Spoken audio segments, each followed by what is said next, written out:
the book I have here today with me is Too Loud a Solitude, in Czech Příliš hlučná samota by Bohumil Hrabal. This edition that I'm holding in my hand is a 1989 edition. It's actually my parents' book, and even though it was written in 1976, it wasn't officially published until 1989 due to political censorship, and this is it. This was the very first official edition. It's a novella. It's very short, and it's solid blocks of text. There are no paragraphs.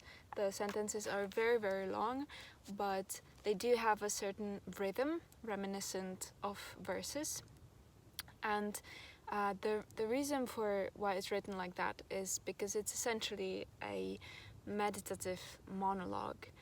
And the monologue is of a worker who presses old paper into blocks, and he does it with a particular passion.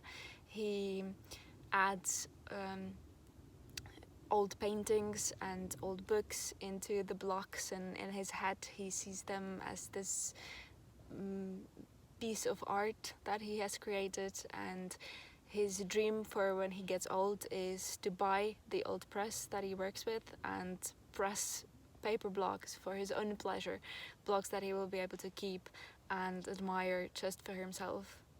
He is a very sensitive person. He lives alone, only with the tons of books that he saves from the press, and he lives in this constant state of daydreaming and deep thought and melancholy and meditation, and he experiences these states of existential crisis almost, and these states stem from all the philosophical books that he reads and the gallons of beer that he drinks, and the mice that live in the old paper and that he has to constantly fight and even destroy. And he has conflicts with his surroundings, and sometimes he has visions of the people that he has read about. And these states and these meditations and these deep thoughts, they fill his solitude, and they make him live in sometimes too loud a solitude. And that is essentially what we read, that those thoughts of his, the inner monologue. And for this meditation over the books and over the blogs, he eventually loses his job and he faces a major crisis. Which brings me to the central theme of the book, which is essentially simple life and the meaning of it and finding beauty in it. And Hrabal made up a word, pábitel. It's not a word used in everyday language, but it is used for his characters. It's a word for a person, a dreamer, someone who's trying to see the beauty in everyday life and sometimes sees reality differently in order to see that beauty, and sometimes has trouble differentiating between reality and dream. And a lot of Hrabal's characters are like that, and apparently Hrabal himself was very much like that as well.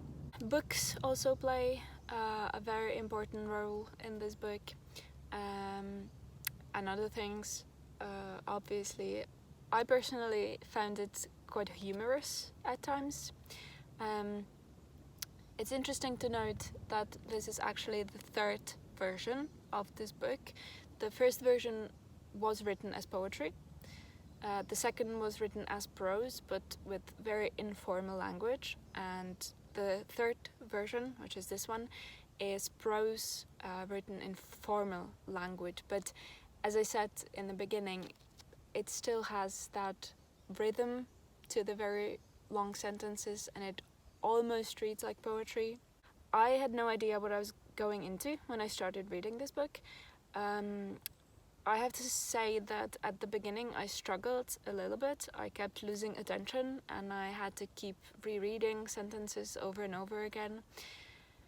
But then I got into it and I read almost the whole thing in one sitting, which I think is the best way to go about it.